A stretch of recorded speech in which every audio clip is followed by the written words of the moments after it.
Welcome to the Cross the Line Podcast. My name is Carl Smith. And today's episode is sponsored by Big Ben Dessert.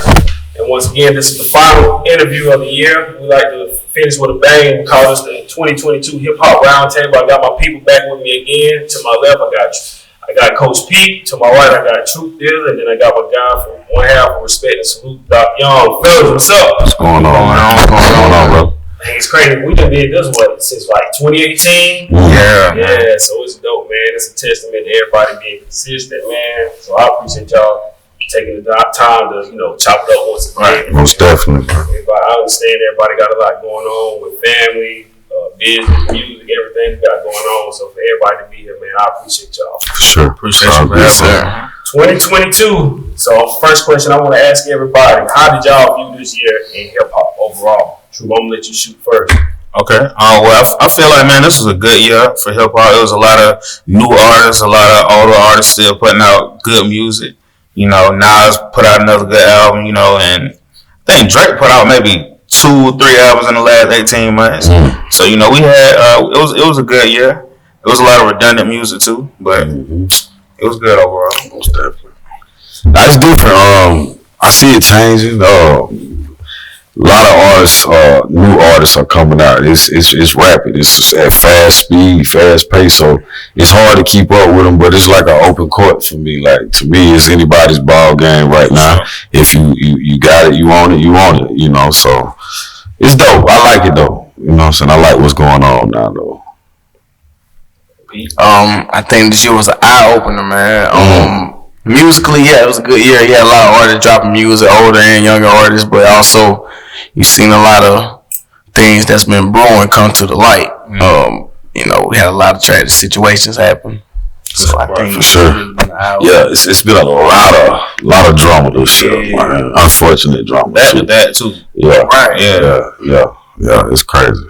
Man, how did that impact y'all? I didn't even have this written down or anything, but like when y'all see these, we don't know these people personally, but watching them from afar, when you see these tragic deaths, how does that impact y'all musically? Musically, man, it made me be conscious about my content. You know what I mean?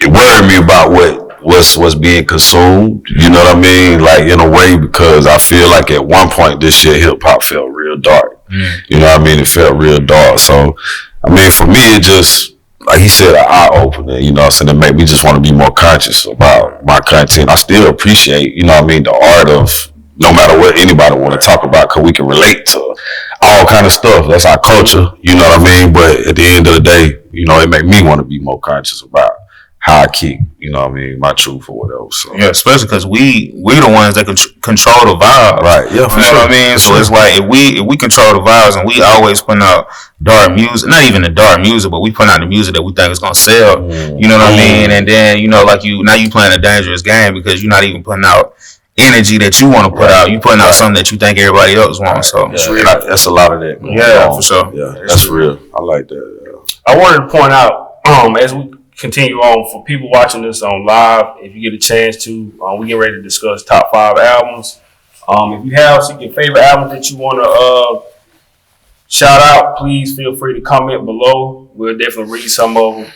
And also, we're going to have a couple of special guests join us shortly. So make sure you guys stay tuned for that. So if we have any kind of malfunctions with the live, we'll be sure to get it back up and running. But also, we will have the video recorded, so you will be able to go back and watch it as well. All right, so let's go ahead and jump into the top 5 albums. People watching, if you have anything that you want to comment, feel free to drop them below. But fellas, who want to go first? Give me your top 5 favorite albums.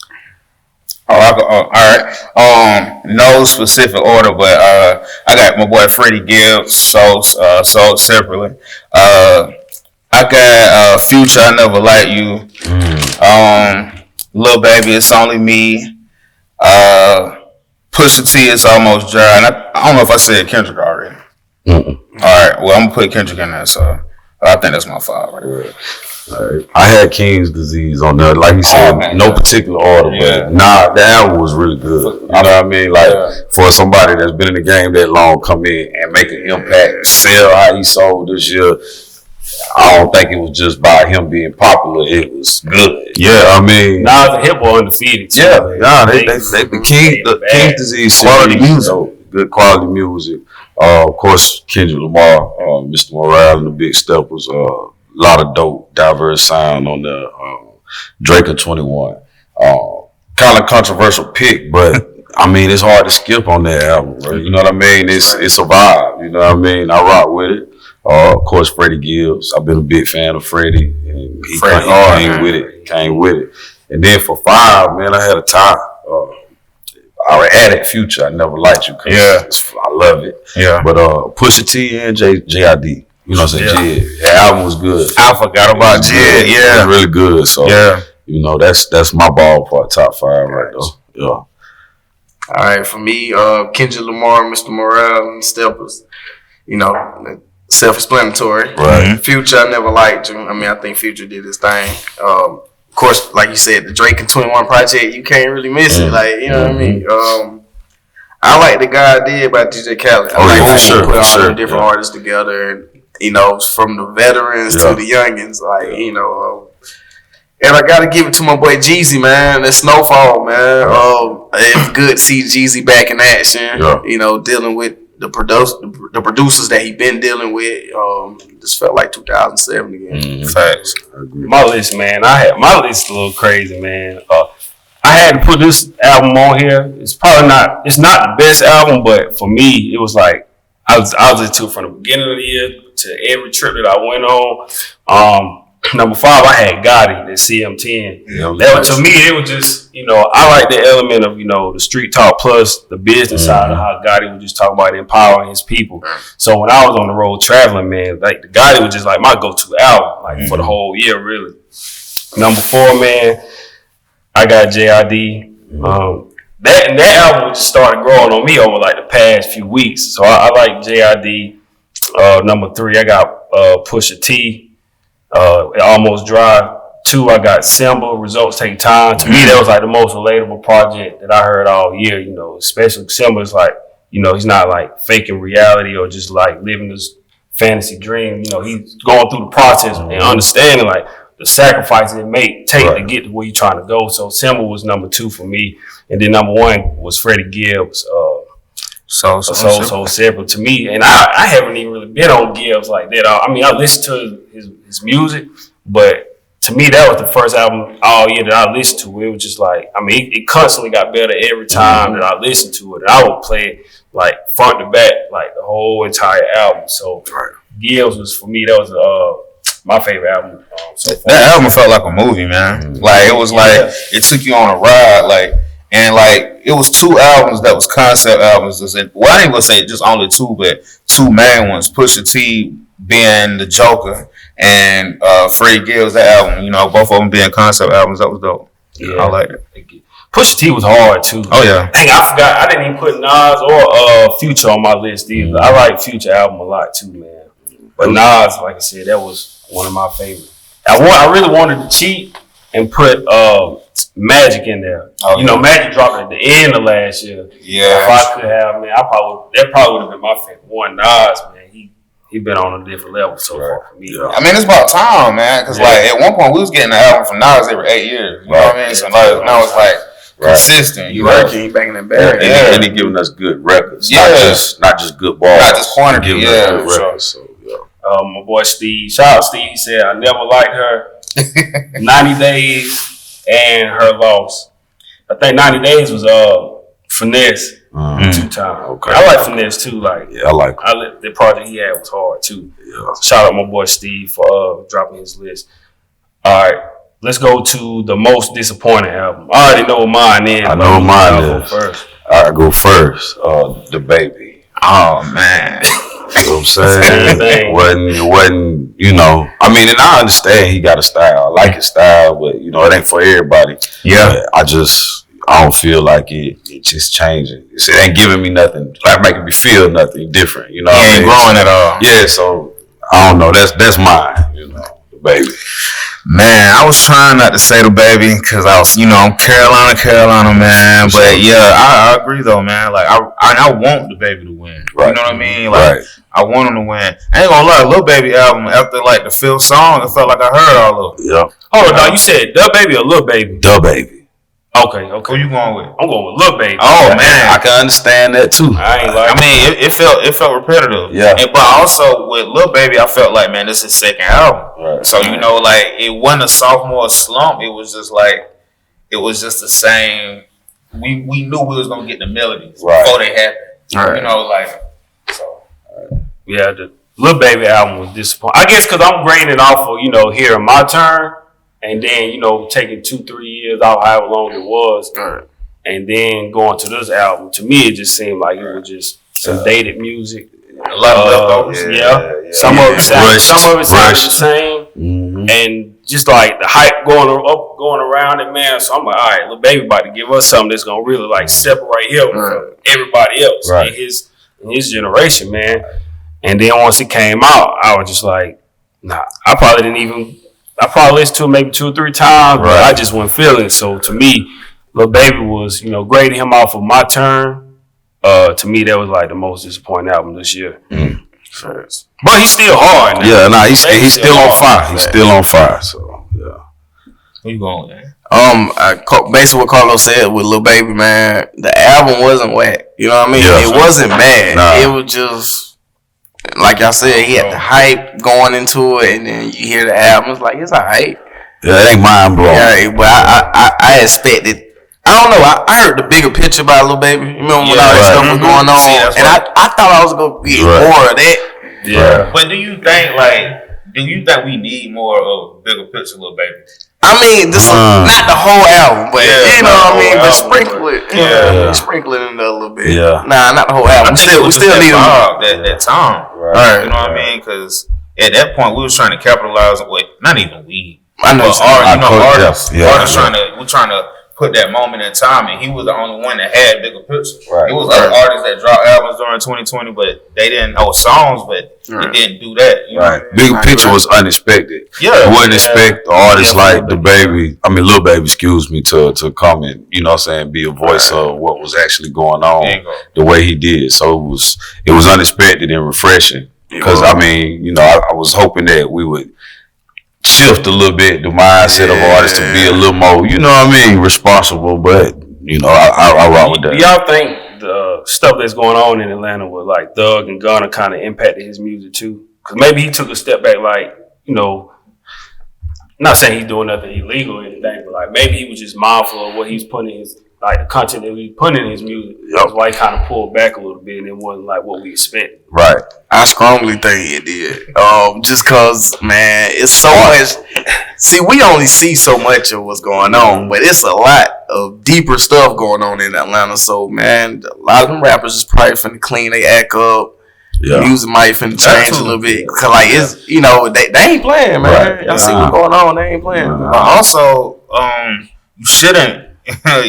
Hey man, music is entertainment. Right. You should not be putting. If you doing something, you should not put it in the music. Right. Yeah, you shouldn't give steps to it in detail. Right. Yeah. See, music has always been respected for an artist to speak truth. Right. But the type of truth they speaking now ain't the same type of truth that I feel like street rappers was giving us in the mid 90s, late 90s, early 2000s. It wasn't this black and white, like, hey, I shot him yesterday. On the street. Yeah. Like it's real, like, you know what I mean? But I think that done became trendy. Like, then that ain't a cool trend. You know what I mean? It's not a cool trend. So. Nobody knows the difference between reality and what's fake no more. Right. Like the lines are completely blurred. What's scary though. That's what's scary. Like we can sit here and we know the difference between what's real and what's not. But like the younger generation, young kids, they think what these rappers are putting into their music is like it's real. Right. And I think the kids, well, not even just kids, but younger generation, it's like, we used to rap our life. Yeah. Now I feel like these folk trying to live out the music. Like it's opposite. You know what I mean? Like artists, it's like, what's the most outlandish shit we can say? Yeah. You know what I mean? Yeah. That's what I feel like everybody trying to do right now. All you doing is just so you have something to rap about. Right. Yeah. And that's that too. That's dangerous. Yeah, that's too. That's stupid. That's stupid. true. You know what I mean? And it's like, but like we just talked about, us putting out the vibes and us not controlling the vibes. If the label telling you, I need more of this music, or you getting shelled, what you gonna do? Right. Yeah. Yeah. Like, Try to keep your job. yeah, you gotta keep your job. Gotta keep You your know what I'm job. saying? So who? I guess ultimately it's on the artist, but like accountability wise, that falls on who y'all think that falls. It's on the Artist, to me. Definitely on the artist. It's on the consumer. If the consumer does not give energy to that type of music or that type of energy, then it won't get put out. If it don't sell, it won't keep coming out.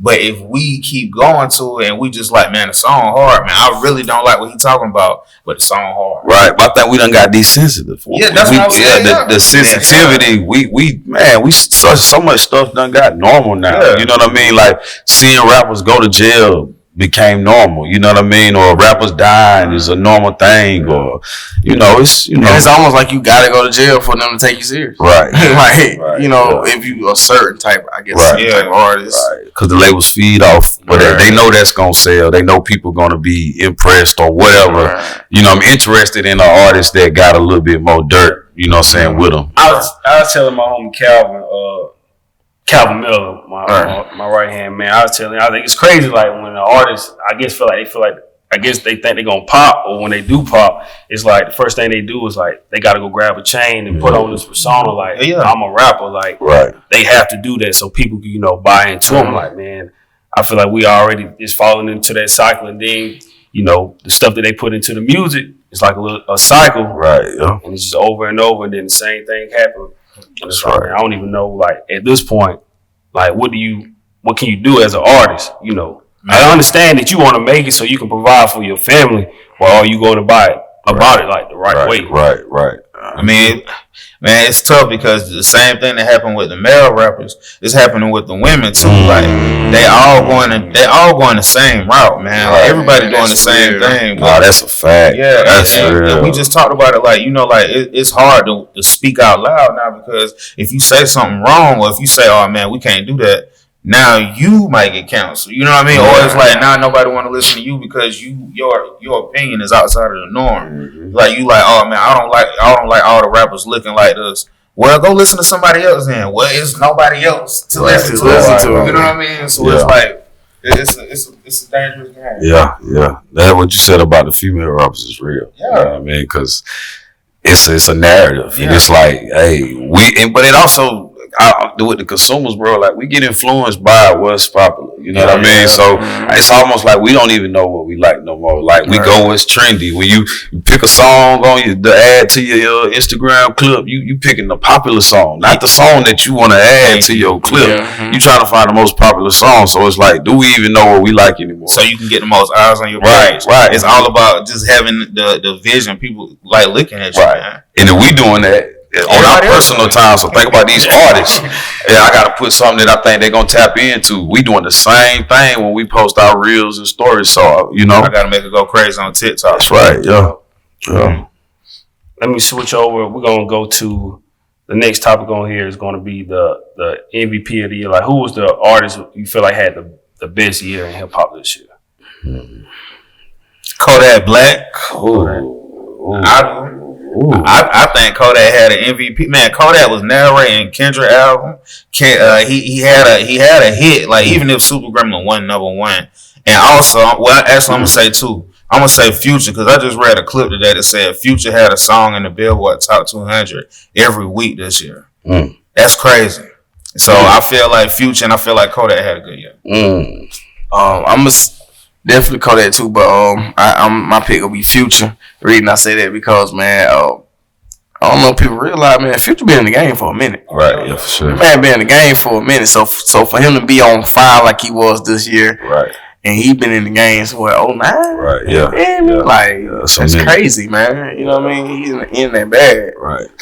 Y'all think we start taking artists for granted when they've been in the game so long, and then they still set this like high level of expectations and these records? You think artists started getting taken for granted? For sure. Just like anything. It's the LeBron effect. Right. If LeBron went to the finals 10 years in a row, people started calling him sorry. Yeah. What? Yeah. Like it was It's one of the best. Or they said that the East wasn't good, but it's like everybody is in the NBA. You know what I mean? It's like, and we do the same thing with artists. You're just talking about Nas. You're just talking about Future. Like, man, come on, man. That longevity, man. Like, it take a lot to write a song, and you know, it take a lot to put melodies together. It take a lot to put the songs out. Right. You can't take that for granted. Somebody doing it over and over and over. That's right. I agree with that. The touring, the marketing, and all that. I forgot who it was. Somebody was like, hip hop is like the only culture where after you've been in the game for so long, we like to say artists is like washed up. They out there. Yeah. But I mean, what's so long because I mean, 09 is long ago. You feel me? So if you have an over 10-year run, that's I mean, I don't know. What do we expect? You feel me? Like hip hop is young. Right. So 10 years out of 50. Come on, man. Right.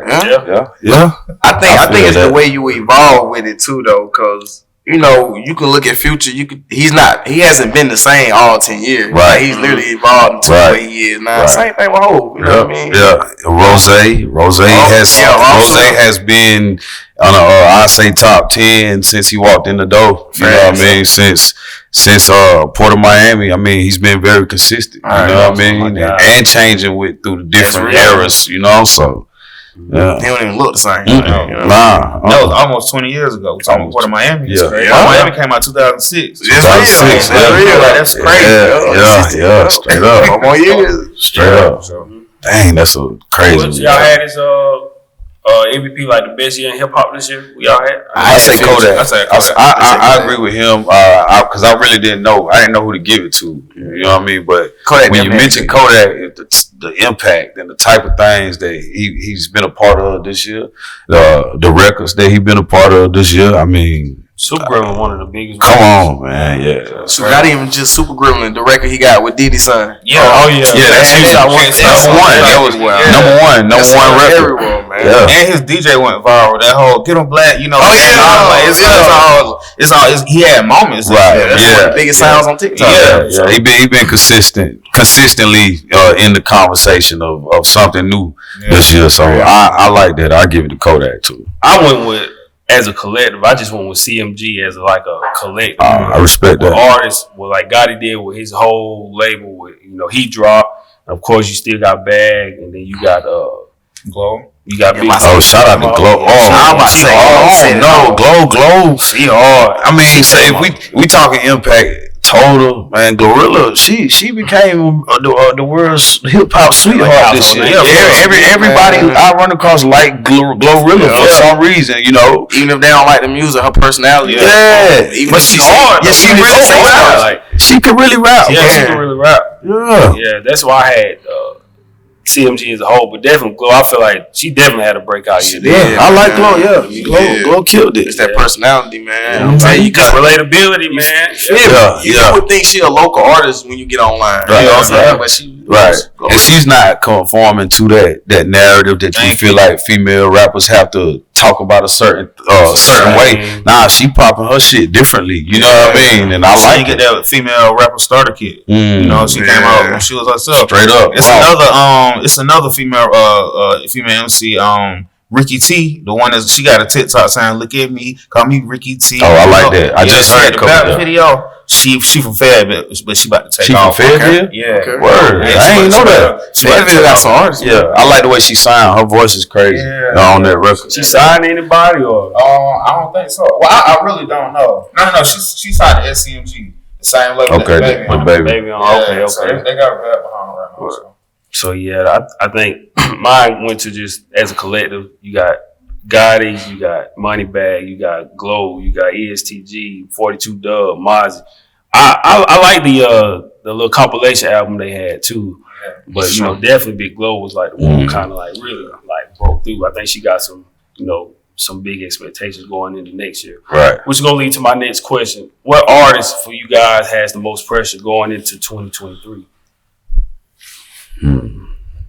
Young Thug. Pray for that man. You know what I mean? But seriously though, like him, like we still talking about artists. He definitely has a big moment to look ahead, and it's gonna shape hip hop. Like whatever he goes through, if they determine that you can use your lyrics in hip hop in a case, that's gonna shape a lot of things in music going forward. You know what I mean? So not only on him, but on whoever his team is, 300, because they artists gonna have to change. You know what I mean? So he got a lot of pressure on him, man. Yeah, I like that. I say Thug too. Well, matter of fact, I'm gonna go a different direction. I'm gonna say Gunna, because Gunna free. You know what I mean? And everybody looking for what's gonna be the next thing that happen. You know what I'm saying? Coming from their team. So yeah, I say Gunna. Oh shoot, man! I'm gonna say YoungBoy, because you know for the past 2-3 years, YoungBoy was looked at as one of the top artists in the game. You know, I think he kind of dying down, man. Dropped about 8 projects? Yeah, he dropped a lot of projects. He got people getting tired of him. Like I done heard like diehard fans of YoungBoy saying, man, like they don't even know what he doing right now. Like he just.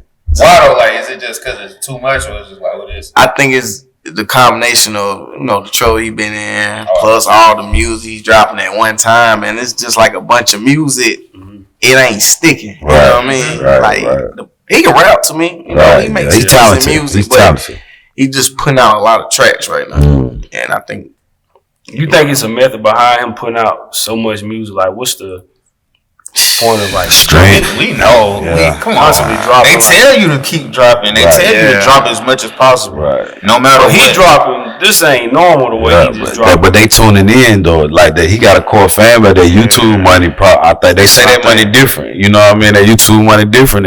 Was he like the most viewed artist? He was the biggest artist on the world. Yeah. But see, the thing with him, we talking about how it ain't normal, but it's normal for his generation. Like he coming up in that. Like I think he like 22. Yeah. So he coming up right now to what all like the rappers that he was not even looking up to, but that time period they dropped a lot of music. Whether or not it stuck, that's a different thing. Yeah. You know what I mean? But it might be on the regular form. And plus, all he doing is sitting in the house. So it's like if you just sit in the house, of course,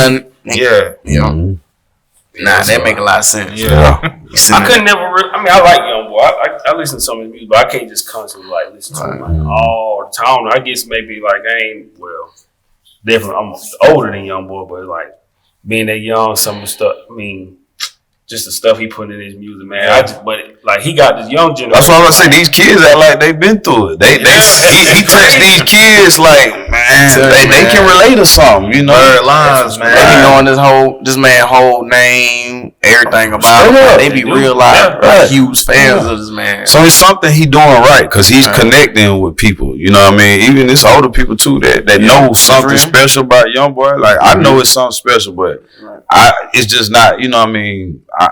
It's a lot of other people just getting behind him because he just putting out a high volume of music. So they looking at it like, oh, he gonna be the next. And people always love to say somebody gonna be the next Tupac. Like they love to say that, or they love to put some type of brand on somebody. So even with him, it's like his attitude. They gonna say a certain thing, or he gonna be this type of artist. And it's like, man, let that man be himself though. Right. And the Tupac thing, man. Like people don't realize, man, you gotta die at the age of 25 to really be the next Tupac. Yeah, like that's that crazy, man died. Man. His whole thing is what if. That's crazy. Right. You want to be the next Tupac, you basically gotta die. And have people thinking, what if? You know? Right. And only in hip hop do they love you when you gone like this. Like Big Scar, R.I.P. to him, he got 100,000 followers the night after he passed the other night. Crazy. That's crazy. That man gone. He can't post. That's crazy. Yeah. Like why are we like this? You know what I mean? Like for real. Yeah.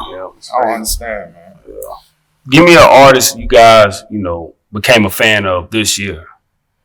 Somebody you may have you might have listened to them in the past, but you wouldn't really like. Their music really didn't stick as much. Maybe you liked some of their records, but like this year, he's like, okay, I'm all in on this person. Is there anybody that you guys became a fan of this year? JID? Yeah. I rock with him, man. His album was hard. Yeah. It didn't sound like just a J. Cole Dreamville project. It was dope to me, man. So I say JID. That's a tough one for me because a lot of people that I consumed this year, I was already rocking with them, but Glow, I'm gonna say Glow really turned me into a fan because F&F, I wasn't a fan. Right? I wasn't really big on I wasn't a fan. I'm not saying I didn't like it. I wasn't a fan of her. I became a fan of Glow. I listen. I play Glow really. You know, some of her songs. I really think it's something that she got going on that's connecting and resonating with guys for us to even feel like it's cool to listen to her. Because I don't play Megan Thee Stallion. You feel me? I listen to some of her songs, but it's just not my cup of tea. Glow, I can rock with Glow. So since F&F to now, I say Glow made me a fan. You know, so I say that. Facts. Like, I don't know if y'all know this guy, Luke from Dreamville. Oh yeah, Luke. Hard guy named Luke. Man. He hard. Definitely make me a fan. I've been listening to him since like 2020, but like my little brother put me on a couple more of his songs, and man, I just really became a big fan of him. Yeah, I heard him on a couple of records. This artist out of North Carolina, De Niro Ferrar. I know you're talking about. Yeah, I heard him. Well, I saw him when I was doing some work with Source Magazine. De Niro came up for an interview, and I heard a couple of his projects, which was dope. And then he had Luke on some of his songs. But for me, the artist I became I said him already, was Simba. With Results Take Time. Like, I think he's from the Bay Area. But like I said, like, to me, it's just that relatability factor when you know, everybody got their own personal journey, but when somebody like that, some of the records he talked about were sacrificing, he lost some people along the way. He had people that invested in him. He even spoke about, taking a record deal and using that money just to help fuel his dream, even though he knew it was a bad deal. He took the deal, just to kind of like help him fund some things and keep going. But like, he spoke the stuff that he spoke about in his records, man. As I said, so for me, Simba was the artist that I became a fan of this year, and Finesse too, man. I ain't gonna lie, I did like Finesse 2 Times record. I didn't really know too much about him. I heard Back In. I was like, that was a dope record. But then when I listened to the project, I mean, you got a lot of, you got some stuff, like a lot of street records on there. But I did like Finesse 2 Times as well. Right. Who do you guys think, from an underrated standpoint, do y'all think was still the most underrated artist? I could say what was an underrated album, which was clouded by an unfortunate event, was Migos. I really liked the album. When the album first dropped, before Takeoff died. Link? Yeah. Only Built for Infinity Link. When the album first dropped, I played it. It was my go-to for a little minute. You know what I mean? Get in my truck, ride, work, and I'm playing that. They had some songs that were hitting for me, but I think the steam or whatever that fuel that album had, it kind of got clouded by Takeoff. Dying. But was another person I was about to say was underrated, but I forgot. I'll let somebody else go. I'll probably think about it though. That one's tough, man. Underrated artists, man. Again, I'm gonna go with Kodak Black. Like, I don't know what it is, man. Like, I feel like Kodak is underrated to a point where it's because of the events that he's been that has happened. You know what I mean? Like, like him being in jail and the reason why he went to jail and different things, man. Like, Kodak had a good year with only support from the radio because Super Gremlin was so big. The radio never supported Kodak Black. They never got behind him. You know what I mean? He was like one of those artists where it's like, man, we like Kodak, but you're not allowed to like him publicly. You know what I mean? And I feel like with him, man, if he keep putting together the wins, man, you will have a crazy win. And if he keep working with Kendra, but it's like build that relationship up. You know what I mean? Like y'all already got something, man. You narrated the whole album, so you know what I mean. Kendrick ain't just gonna put anybody. You feel me? That's facts. You feel me? Especially when he only dropping every 4-5 years. Kendrick ain't just putting. And Kodak was like, to me, it was like Kodak was like, not a spirit animal, but it's like he felt like he was speaking for Kendrick. You know what I mean? It was like a lot of times where it's like, man, you want to hear Kendrick in a different light, but he let somebody else speak for him. So I rock with that. I like that. You got an underrated? Man, I had it and I just lost it. Man. But I'm gonna go back to Migos, like he said. They had a hot album, man, but with Takeoff dying and stuff, it just kind of got overshadowed. Right. Unfortunately, man. My underrated artist, he probably carry over from last year. I'm gonna say Russ. I think Russ really underrated. the Italian Yeah. artist. He dropped Trump 2 last year. Yep. I say Russ, man. I don't think. I guess because he's kind of like in that trend of like an independent artist want to own his music. I think when you one of those artists want to own your music and then your own catalog, to a sense it seems like you don't get as much publicity as you should. Right. So for me, I'm gonna say Russ. I got you. But I want to go back to what you said about Kodak and them not playing his records on radio. This is a question for everybody. Do y'all think is a such thing in hip hop as like being blackballed, like you saying, like with Kodak, or even going back to people say stuff about DZA Baby, blackball. Do y'all think that's like a real thing? Hey, yes. Yeah. Hey man, I'm about to go on a slippery slope, and I don't even want to talk about Tory Lanez because he just got found guilty. But I'm gonna say this: before Tory got found guilty, like we all had our feelings about it. You know what I mean?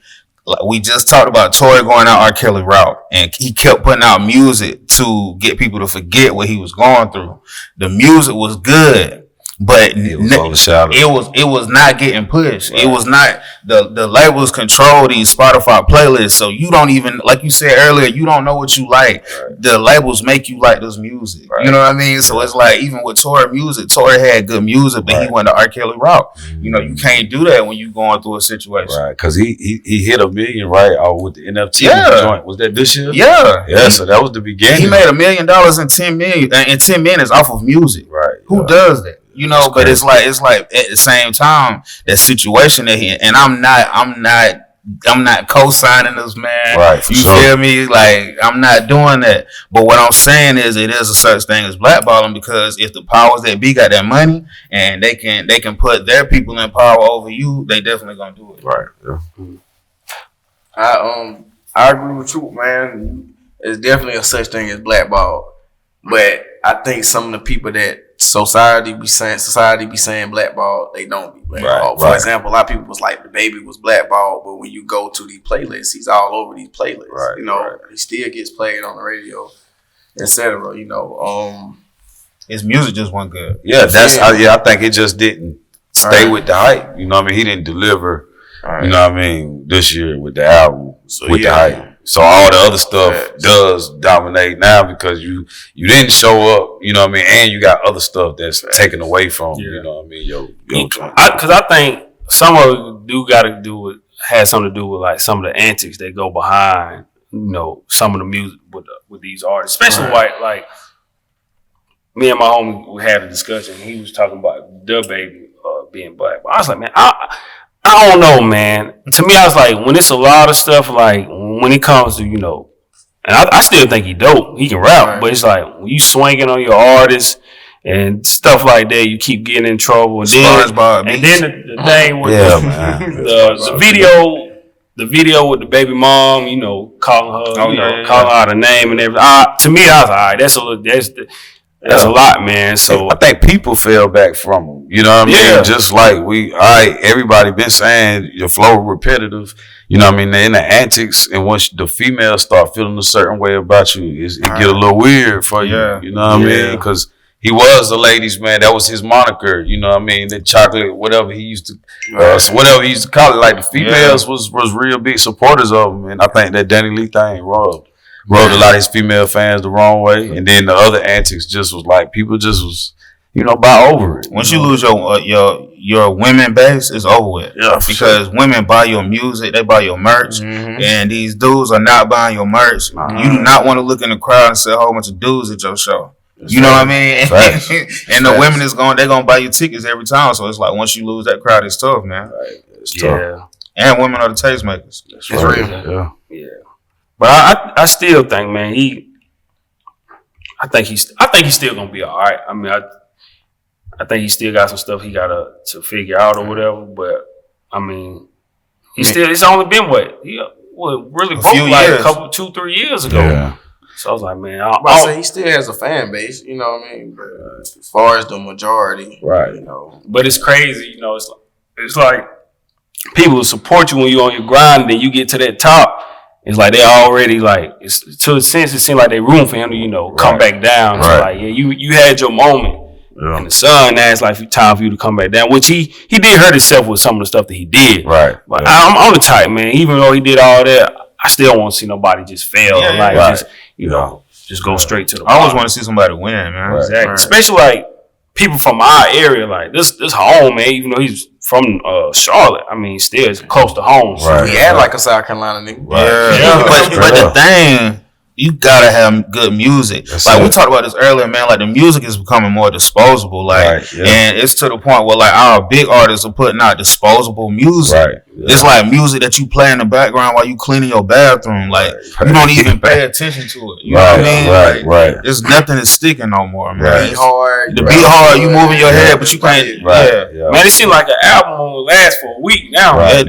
Facts. It's over with. People digesting like the way we digest music is, I don't know, it's fast, but I don't even know if I don't know how y'all listen to music, but everybody don't listen to music the same way. So they might listen to a couple songs on the album. If don't nothing stick with them, they moving on. You know what I mean? If don't nothing pop and be on the charts, then they not checking for it. So if it's an album, I like to be able to play it at the start and let it ride. Yeah, Me too. Yeah, I like to hear everything. Mm-hmm. You know what I mean? Like I take pride in like if somebody be like, man, this is my album. I feel like as an artist, your album should be your championship ring. Right. Like you should want to go after that. Like we aren't shooting for those Michael Jackson and Thrillers, and you know, like we ain't shooting for that no more. Yeah, nah.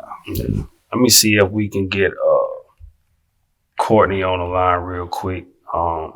He said he was gonna be ready to join us.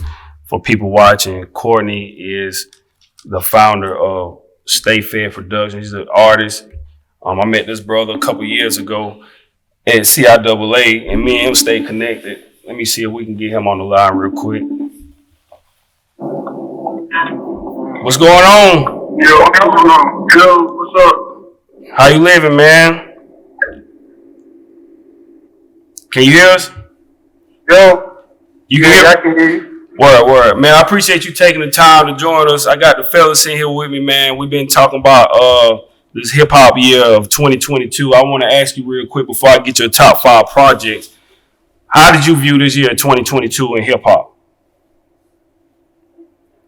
From my end, man, 2022 in hip-hop, you know what I mean? I hate to sound like an old head kind of bland, man. It's, coming from a different era. And I always gotta come back to that 05, 06 year, because that's when I was really like heavy into music, heavy into like, where the music played at in the street with the people.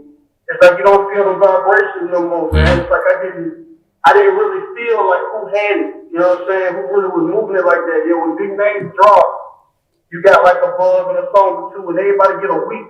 You know what I mean? After your week sells, you kind of feel a lot. Yep. I mean, the music in your stands or whatnot. Like, it was a little bit watered down for me in 22. I ain't gonna lie. Right. Well, this same thing, we were saying at the table. Corey, I'm going to flip my laptop around so you can see the fellas in the room. I got Troop right here. I got Coach Peake to my left. And then we got Doc right here. So if you can see him, I know it's kind of dark, fellas. What's going on, man? Good. Oh, good. What's going on, fellas? What's up, man? I ain't in the line of traffic, man. My bad, I tried to get straight for y'all for he called, but I ain't make it. I'm going trying to make it happen. Yeah, it's all good, man. We understand, man. Like I was telling them, Courtney, me and you, we connected back in 2020 at CIAA for with Source Magazine. Me and you stayed connected. And I told the fellas, man, you showed me a lot of love when I came out to do an interview with you last year down in your hometown. And you had made sure I had somewhere to stay, man. You just showed me around your city, and it was a lot of love, man. So, like we were saying, man, that's how it's supposed to be. You got to support each other. Most definitely, man. You was doing something good, man. Trying to, put your product out there, man, and making sure you give us a voice out here in Carolina. So I definitely had to do that for you. Most definitely, man. Oh yeah, I appreciate that. I want to ask you real quick, and then I'm gonna let the fellas, if they got any questions for you. What's your top 5 projects from this year, if you got any? Yeah, my top 5, and I have to start with, probably Rod Wave was probably one of my top 5. Beautiful Love was a good tape. Kate had a good tape. Her and what's my boy name? Iceberg. Oh, Young Bird? Yeah. Like that was a real good one. I had Migos came back for Takeoff and Offset, not Takeoff and Quavo. Yeah. They really came back and gave that sound again and kind of, staple that, they here for a reason. I liked that tape a whole lot. And there was two more I had in mind.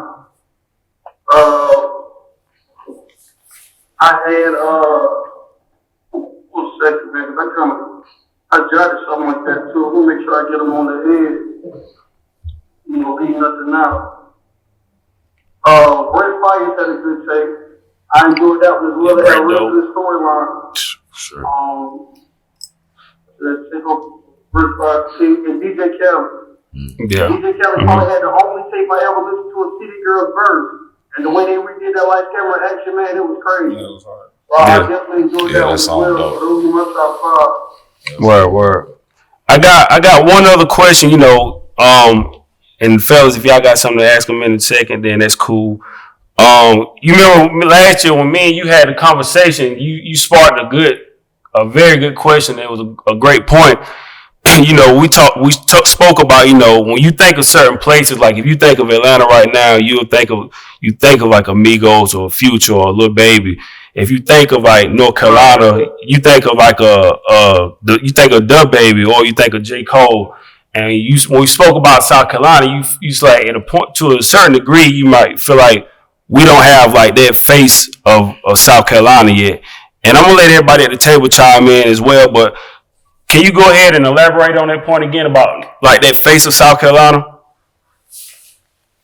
Well, you like to say what I meant by the face of South Carolina, like it's kind of hard for us to establish on who's going to be the front runner and give us our name. The most recent that want to be easier to speak on is like before Charlotte popped off, really wasn't nobody big in Charlotte besides Big Pablo and the Baby. And so once the Baby came through, he was able to give that state a face. And if anybody want to get into the music industry or get around that in the Southwest and all that good stuff, they kind of got an avenue to go to. Right now, South Carolina, business-wise and music-wise, it doesn't have a face. You got a lot of people doing a lot of different stuff, but you don't have no established person, like a conduit, from the Carolina to the industry. You know what I mean? Somebody has a way to show you this is the right way to, get your career going. Everybody just doing anything that they see or try to get hot quick. Come on, man. I agree. As far as having a face on it and being a permanent rap out here, like people rap today and tomorrow they gone, or they doing music today and if it's profitable and tomorrow they not. So pretty much not having a stable face, a stable foundation for South Carolina music. That's real. I'm gonna let y'all touch on that as well. Like, how do y'all feel about the face of South Carolina? I mean, like you said, is nobody that has not nobody, but it's a lot of people that doesn't have like the sense of direction. Like the music business changes, and we don't have artists that are striving to be in that music business. We have a few, but like as far as like it's way too many of us that are just throwing stuff at the wall and it ain't sticking, and not even trying to figure out how to make it stick. Right. You know what I mean? And then it like in the industry, if you look at it and then they come and look at us and how we move, they might think that we moved 10 years ago. Like they might be like, y'all gotta come up, but it's nobody just showing anybody how to move with a certain direction, man. Like, and that's another thing, like not having a signature sound. Right. Every radio's got a signature sound. West Coast got a signature sound. Atlanta got a signature sound. New York got one. Chicago got one. Everybody's music is called something, from drill to trap or whatever. But Carolina don't have a signature sound. And also Carolina got to stop. So dated. Like, yeah. Like, back and forth a whole lot. We still spinning Jeezy from 05 and Tip. Like, from, what I mean? It's just, and that's what we're listening to. That's what keeps the crowd moving because it's so dated, to be honest with you. That's a good point. We definitely, I feel like we're definitely behind. That's real. Now, I agree with the lack of foundation. Like, it's nobody here to be the liaison for the Carolina artists to the industry. So artists, like you said, don't have any sense of direction, and I think that kills people's momentum, whatever little momentum that they do have, because you can drop something hot, but that what next? A lot of cats don't know what to do next. You know what I mean? And we don't have too much direction on what to do next. So, and if somebody giving you game, why would you listen to it if they ain't made it? If somebody like for real, it's like if somebody trying to give you game around here, it's like, man, you ain't even make it, so of course they not gonna. Oh, like you ain't even doing what you saying, so of course they're not gonna listen. Right. You know what I mean? But like, and we be comparing ourselves to Atlanta. Atlanta has been in the music business for 30, 40 industry. Like it's an industry there. You know what I mean? Right. Like we don't have the infrastructure. Like we can, you can mimic Atlanta, but you're not gonna get the results because the resources that's there. It's you know what I mean? Man. It's gonna work different for them in Atlanta than it will for you here. I'm telling you. About the resources, two things: you either know what you're doing in the music industry, you either know how to do business, or you hustle right there. Right. You know what I mean? And that's gonna bring them both together. You're doing business part goes from the infrastructure. Having that coalition of DJs that spin that music that get you out to events and push you in front of these people, and you know, and push you towards getting a record deal or getting a partnership or some kind of revenue out of the game. You know, I know it's not about popularity all the time. We're about ownership now, but it's big on getting that infrastructure started. Whether you got 20 DJs in 20 states, 20 different cities in Carolina, and you run through them conduits until you know it catches the buzz big enough to hit New York or Atlanta, whatever else. Right. And the hustling part just comes with it. Right. You either gonna, get turned down like, you get turned out so much, but to show these people that your product is what you believe it is, put everything you got behind it, your money, your time, your everything. And when it pays off, and you gotta be in this thing until it pays off. There's no such thing as I'm gonna rap for like 2 years, 5 years, or I'm gonna try music business for 5 or 6 years. No, you gotta do it, man. It's your passion, it's something you're serious about, and want to be respected. You do it until it pays off. A lot of people don't have that hustle in them, man. They ain't never saw it. Yeah, I agree. Do it till it's paid off, and a lot of people don't get to make it to that paid off part. And if you don't keep going, it ain't gonna pay off. You know what I mean? So, and I want to do that come from South Carolina artists like getting to a point to where they start questioning if it's really, you know what I mean, if it's obtainable. You know what I mean? Based off of just the results of all the other artists that they've seen here. Like, do it really feel obtainable, or people just playing like, you know what I mean? Like, I feel like I can do this. You know what I mean? Right. So, do y'all think South Carolina artists do it to get big, or do they do it to be bigger than the other person? Like down the street. You know what I mean? Like in Union County, they do it to be bigger than the next man. I mean, the next man, yeah, in the city, they competing with the city versus trying to crack through the industry. Yeah, that's wild though, because like we can't continue to do that. Like Carolina's gonna continue to be behind if we do that. Like we can't do that, man. It's crazy. There's a lot of that going on. Yeah. I'm gonna be honest with you. My little city, it ain't big enough for nobody to be big. That makes sense. No, that's facts. I get exactly what you're saying. Back home, and I can do things and get motion going, but I've never competed with any of them guys because I've been rapping 2 years, and I done been on the radio interviews. I done been, significant places and get notoriety. You know what I mean? But these guys been doing it, how it goes. Folks around there, he the one that raps, they the one that do this. And it's always been like that for years.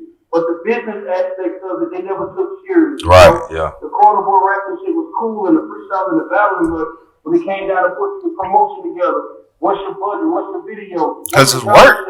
Nobody never had none of that. So when I came through dropping those gems like that, like getting in front of cameras and doing, handing out CDs or little QD cards now, QC cards, and being serious about it, I think that's what made me really like not even get in competition with stuff because our goals are different. You in it for the local celebrity, right. the local cloud, and the local girl. Right. I got bigger dreams than that. So, I think, folks who do it to be big in their city, man. But I feel as if in my situation, my city ain't big enough. Yeah, I agree with that. Yeah. Y'all got anything else for Courtney? Oh no, it's solid, bro. And Courtney, I appreciate you, man. Before we got here, can you, if you got anything that you can share, like what are some things for 2023 that you got planned Oh yeah, so 2023, man, I'm finna hit the summer back running, man. I'm doing a lot of clubs. Hold on, I think my shirt is going out on me. Can you hear me? Yeah, we hear you. Yo, can y'all hear me? Yeah, we good. Can you hear us? Yo. I Yeah, I can hear y'all now. Okay. All right, so 2023, I got a plan to hit the ground running again, man, for the summer project I got going. Probably gonna call it Everything the Game. So I done put you a few singles, man. If you get time when y'all done, just pass it around the room and let me hear it. Okay. I'll the feedback. But yeah, getting back in front of these crowds. Got a couple more shows from Atlanta, Charlotte. I'm opening up that market. And I got a few radio interviews with back home in WYA in Florence. So, just steady moving and grinding and building this, like I said, building this conduit, man. Trying to get us to the industry, man. Most definitely, man. Courtney, I appreciate you, my guy. I wish you could have been here, but I still, I had to make sure that I called you so you could join in on the conversation. Like I said, I feel like it's definitely about us, bridging that gap of, working together with each other, even though we all in like different places in South Carolina, this is still home. Right. So I feel like what we're doing right now it's just bigger than just an individual, like us working together, connecting with each other. So I definitely that's why it's so important for me to do it, because now you guys are connected with each other in any kind of way. So if you up this way or any of us down that way, we can tap in with each other and, like I said, keep that connection going and work together and bridge that gap. Definitely, man. Much love, man. Appreciate y'all for letting me on the platform, man. Most definitely. Oh, yeah. Before you get out of here, can you give everybody your social real quick so we can make sure everybody tap in with you? Hey, man, check me out on Stay Fed Productions. That's STAYFED, and Mr. 2653, MR2653 on Instagram. Facebook, Courtney J. Green. TikTok, Mr. 2653. YouTube, Stay Fed Productions, man. Y'all check us out. Also got clothing out there too. Stay Fed Apparel, man. It's called what? Stay Fed. What is it called? Stay Fed Productions. Yeah. Yeah, that's him. I'll make sure everybody stay connected with you, man. Make sure they got you on Instagram, all the social media. But, man, I appreciate you again. I definitely got to tap in with you again. Come back to the city. Anytime you need to come on, man, just hit me up. We'll stay connected. I got you, love. Much love, man. Y'all take it easy. All right. Appreciate you. So that was Courtney Green for Stay Fed Productions, man. It's crazy because Courtney actually, when I met him, he was kind of like the behind the scenes guy.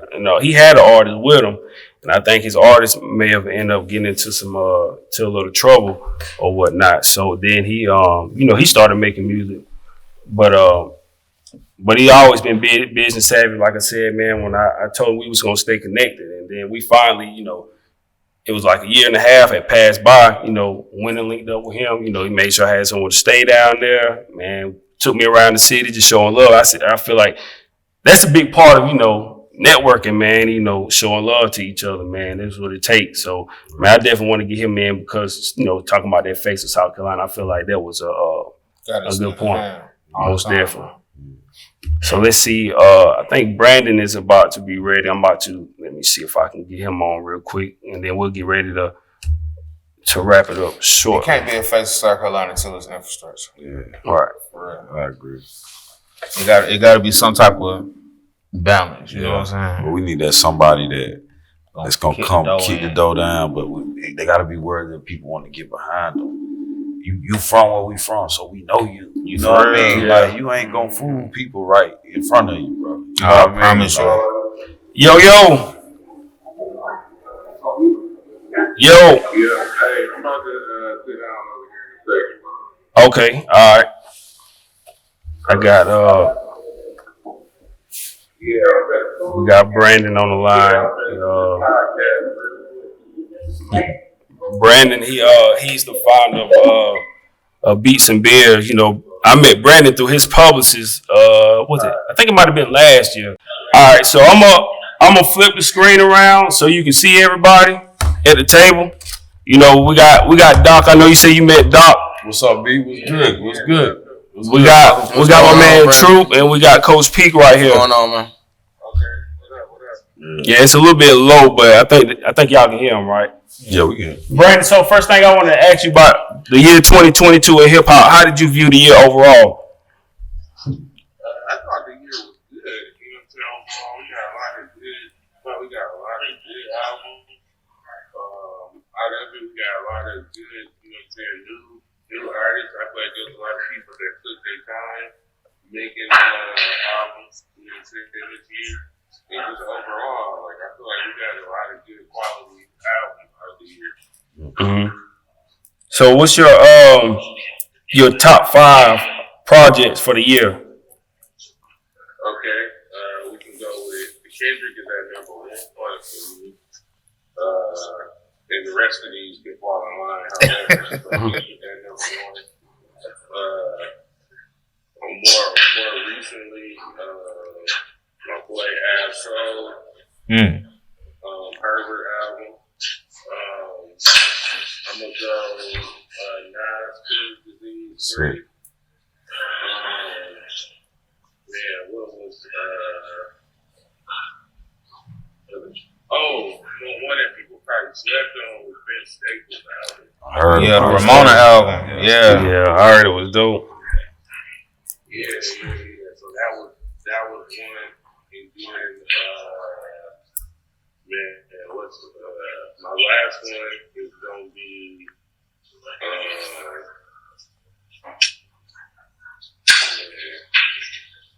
hold on, I think I wrote down.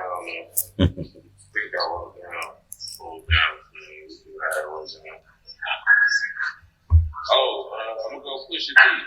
Pusha T, yeah. Pusha T was dope. Yeah. So them, my personal 5, you know, we still had other good albums, you know, the Drake, the Savage, Future's album. We had a lot of good albums. I be forgetting, man. By the time we get to the end of the year, I be able to go back and look. Yeah, man. So I know I'm missing a bunch of them. I know. But them was like ones that, you know, stuck out with me that I was consistently playing or going back and playing or had the biggest impact to me, like when they dropped me, that I was going back and forth playing. What's your when you listen to albums and you do your top 5, like what's kind of like your criteria for your top 5 albums? So like Kendrick to me, like that's like my favorite one out of the bunch. But you know what I'm saying? We all tend to listen to music just based off what we can relate to, right? Or it's gotta have something that's speaking and probably directly to us. And that's why we're gonna keep continuously playing. So for me, man, it's gotta be stuff that like Kendrick album for me, and the album is like a therapy session, really. Facts. You know what I'm saying? Going through ups and downs, just real shit in life. You know what I'm saying? So I can play that album, you know what I'm saying, while I'm working, while I'm doing, you know what I'm saying, whatever it is, be like, you know, motivation. And it's just like a up and down kind of, you know what I'm saying, roller coaster of just like everyday regular shit. And like not just like, you know what I'm saying, we always hear songs about, you know what I'm saying, get money and all that, which don't like necessary. But sometimes you just be like, man, I'm just doing some real shit. This is some real shit going on. Right. They just gotta have that thing for me that I can just like, you know, I can relate to just like on some everyday shit. Like I want to listen to shit that, you know, I feel like the nigga is in the field with me. When I'm listening to it, or you know what I'm saying, just fit certain moods. And also, I feel like it's important. Like you just gotta make me feel something. I just gotta feel some emotion, whether I'm fucking it piss me off or whether it, you know what I'm saying, make me feel good. I feel like all good music just make you feel some type of emotion. If I don't listen to it and feel something, then it ain't for me. That's real. Album should have feels like that for real. Y'all got anything y'all want to ask them? I'm trying to think. Who is your most underrated artist this year? The most, what now? Underrated artist this year. Oh, man.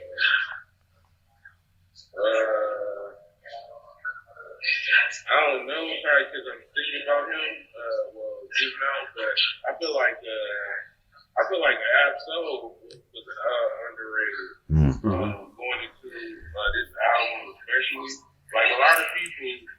Man, I saw so many people who didn't even know who Ab-Soul was. And I'm like, God damn, like, with all the stuff with and being around, you know what I'm saying, Kendrick and tours and everything, people still did not know who this man was. Thanks. I'm like, damn. So I feel like he is underrated.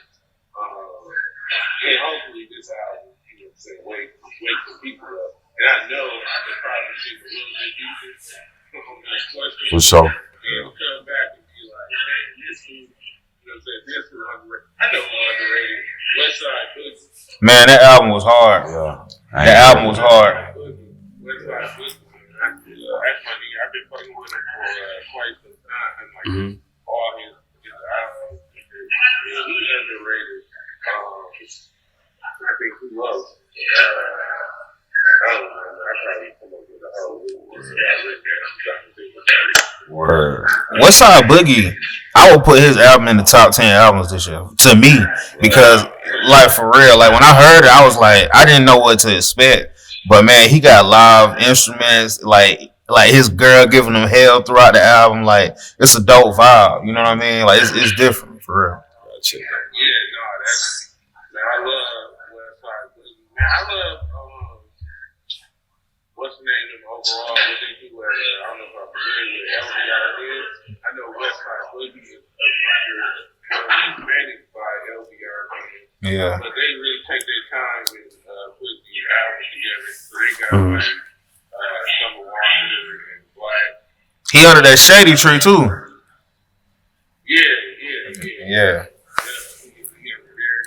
I'd be like, niggas be signed to Shady. I'd be like, them and them really fucking with Right. these niggas on these projects. Like, they just on their own. I gotta ask you, Brandon. No, I was up. I went to your city. You know, I heard some. You know, when you had your events going on, y'all definitely played some down south records. But overall, how do y'all up north like view like down south music? Bro, we love it. It's like here, man, for so long. It's just like a melting pot, really. It ain't like we ain't East Coast, but you know what I'm saying. We being West, but we ain't really the West Coast. Right. Right. We closer East than he is West. Let's call it being West. So it's kind of like a melting pot like that. We kind of like in the center, I guess, a little bit. Right. But yeah, bro, we play everything. We love down south music. And I grew up on MJG, MC, Right. obviously, no limit in cash money. Like, yeah, all the things we play, up here. One of the things I like about being from here, I feel like we got a taste of pretty much, you know what I'm saying, everything. Like, it's just a different melting pot. I think it's dope how they got their own sound in the, you know, around the Flint, Detroit area. Even though they respect the Southern sound, West Coast, you know what I mean? Up north, y'all still got y'all own identity. I think that's dope. You know what I'm saying? That's dope. Yeah, and it's just now really, you know, they get to a point where people can really respect it. You know what I'm saying? I feel like different Detroit is ready. We got a lot of artists that are coming out with Flint now that's getting a lot of traction. So Michigan, I would say overall, like I'm finally getting, you know what I'm saying, some traction and making some noise. Right, yeah. That's dope. I got one final question for you before I let you go. I know you busy right now. Going into 2023, what's some things you got going on that you're working on for 2023? Well, we do South by, you know what I'm saying, every year. Of course, we went to our 7th year at South by Southwest doing Beach and Beers Festival. We're going to do again Beach and Beers Weekend, which you came to. Yeah. So, I need to get out there again, man. yeah, you can vouch, you know what I'm saying, for that. Man, we had a ball. Yeah, we're going to do BT Weekend. Yeah, well, shit, you came to that too. Yeah, I was out there too. Yeah, yeah. Yeah, so we're gonna do that again. We also got some stuff that's like in the works. And I don't want to jinx it, you know what I'm saying, just yet. Right. So we got some stuff that's really picking up. So I'm excited for 2023. Yeah, I think it's gonna definitely be our biggest year yet. Well, you know, I'm looking forward to it, man. I got it. Like I said, I had a ball on the road with you, man. I got to get back to your city again. LA was a vibe too, being out there, man.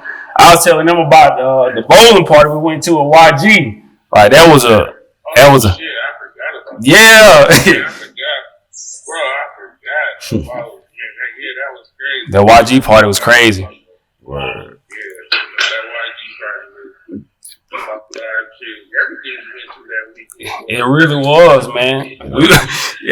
Brandon was like, man, he had us in it. Brandon had us in everything, man. And he was like, come on, man, we about to go to this party. So we on the, I don't know, it was like some party, like on like the 21st floor of some building. Went in there. Yeah. Man, we had the ball though, man. But Brandon, I appreciate you, man. I know you busy. Go ahead and let you go. Tell everybody who's watching this interview and the fellas in the room, like, how can everybody find you? Well, man, I'm usually rebound on everything personally. That before the beats, that BCR, BBR beats, everything. The brand you can find under beats, beers on all social media. And beatsandbeers.com. Yeah. And everything usually updated on there. So yeah, you can find that. Yeah, so any artist that's watching this interview, if you want to get an opportunity to get on a platform, definitely tap in with Brandon. Like I said, he's gonna be at the Beats and Beer, the South by Southwest once again. But this is the guy, tap in with him, man. So Right. And I can vouch for that. Yeah. You know, 2016 South by Southwest was a vibe, and it introduced me to that world. I had never been to South by Southwest, so it was definitely an experience. You know what I mean? For sure. Yeah, respect and salute. Yes, sir. Yes, sir. That's my guy. Yeah. Brandon, we're gonna go ahead and let you go, man. I appreciate you again. You know, I'll check in with you again, but appreciate you for joining us. All right, bro. No doubt. So that was Brandon. Yeah, South by Southwest, Man. his event was probably the best events at South by Listen, Southwest, bro. when we was together, when I went up to Michigan for we was in Flint. Well, I landed in Detroit, then I rolled down to Flint, and man, I stayed for the whole weekend for his Beats and Beers festival. Man, he had a night with just a podcast, then he had parties throughout the whole weekend, and then Sunday, man, just to see how he brought the whole city out for a cookout, and then he had an after party, man. I was like, this dope. He doing something special. He really is. Man, Yeah. I love People rock with you. Yeah. Bro, it's crazy. He got an energy. It's something around him, you know what I mean? Yeah. People really draw to him, and he really pulled people out when he had his events. And anytime, like, he in the city, you hear Beats and Beers, you know you're going to have a good time, like, wherever he go. Yeah. And, man, he just took me under his wing when I was in his city, and then we were out in L.A. I was shooting some interviews, and then I went to his event, and then he just took me with him to all these other parties, like the party, I don't know who party it was on that top floor, and then we went to YG party. Like, man, Brandon is a good dude, man. He did A3C too, or AC3 or A3C. A3C. A3C. He did that too. We did one of his events in Atlanta a few years back. Yeah. That was dope. He just did something in Atlanta back in, it was in October, I believe. I couldn't make it. That was when I just started. It might have been a Revolt. Oh, I don't know if he was at Revolt. Nah, it was a Beats and Beers, like a meet and greet. Okay. Well, I think he had some artist performance, like a networking event too. This was like towards the end of October. Yeah. But he had another event out there. But man, he got a lot of stuff going on, man. A lot of positive things going on. And I respect the fact, he's doing this stuff for his community. He don't even have to do that. So for him to, build his business, give back to his community, and then still take his business on the road, and, create a platform that's giving back to other artists and other people in the industry. Yeah, it's definitely love. We're going to get ready to wrap it up. I got my last final question that I want to ask everybody. I asked the fellas that when they joined us, like, about their projects they got planned for next year. Like, what do y'all have moving forward for 2023 Like, what's some things y'all got working on? Man, I want to move more so into production, not just beat making. I have been working on beats like for the last year, but more so production, man. Helping compose different, you know what I mean, vibes, great records, you know what I'm saying? Not just with my music, but other artists that I respect as well. You know what I'm saying? I just want to collaborate, make dope music, you know what I mean, make great music this year. Sure. Yeah, man, I got a project coming out. I'm gonna put out my last DZA season 4. I got another project I'm working on called Clarity, where I'm basically just like, not even my life story. It's just like a moment in my life. You know what I mean? Like, I want to be able to present certain moments and just bring good quality behind it. So I'm focusing on that, and I'm focusing on making like a short film out of Clarity. So I've been working on that. It's crazy you say clarity. That's like my word that's like my main word, like moving forward, is just like clarity. Clarity, man. Yeah. That's it. Yo. I got a solo project I'm working on. I'm also working on a project with my little brother. He gonna fully produce it. Collaborative project. And I'm just gonna continue like with my little brother again, we producing for different artists around him and stuff. Stay with the production. And that's about it, man. Man, I'm still pushing the envelope, man. Just trying to continue to build that momentum. Just continue doing the interviews. Like I said, now being plugged in with the Hornets, it's a little bit more time consuming now. So not being able to move around as much with the season going on, but it's definitely a blessing, man. Going in, being able to see some of the best athletes in the world, so covering the games.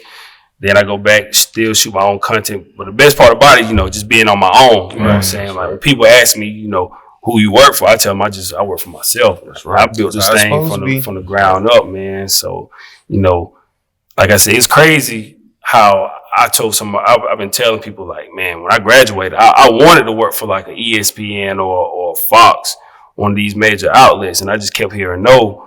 But now, I had a whole different route, but now I'm still in the same building with these same people, but I'm doing everything on my own now.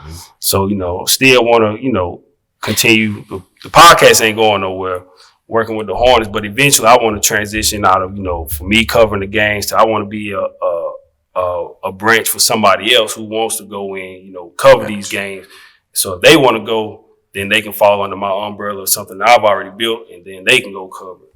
And one of my biggest things I'm definitely working on, I want to do the Cross the Line studio. For me, that's like one of my biggest goals, moving forward. I want to have a space where creators just come together and work together. So no matter what you have working on, no matter what your craft is, you got an open door to come to the Cross Line studio and, come together with other creators, and everybody can, work on their craft together and just build off of each other. 'Cause I feel like we need a space like that for just creators all together. So, man, I know a lot of this stuff, it takes time, man, but, I'm staying consistent. And like you said, clarity, man. So for me, like I said, that's my word just every year really is clarity. Just continue to build that bridge, and just stay focused. Cause it's so much stuff. It's like we was talking about it earlier, like the distractions. Like when you on your grind, man, it's like it can throw you off. It's like everything, man. It's like the more you really want something, it's like that's the more like these distractions coming. How bad you want it. You gonna have to go through some shit, go over some shit, go under some shit. All about being disciplined too, man. Like how you say, how bad you want it, but man, right now we in this instant gratification society. For real, you know what I mean? Yeah. So it's like everything that people do now is for that instant, the likes. It ain't for what you want. You know what I mean? Or what you really want no more. Right. Yeah, man. I tell you, this probably been like one of the best years for me, like in my entrepreneur journey, but probably been one of the hardest too. Like you said, when you grinding, you passionate, you serious about something, like all the stuff that just come your way.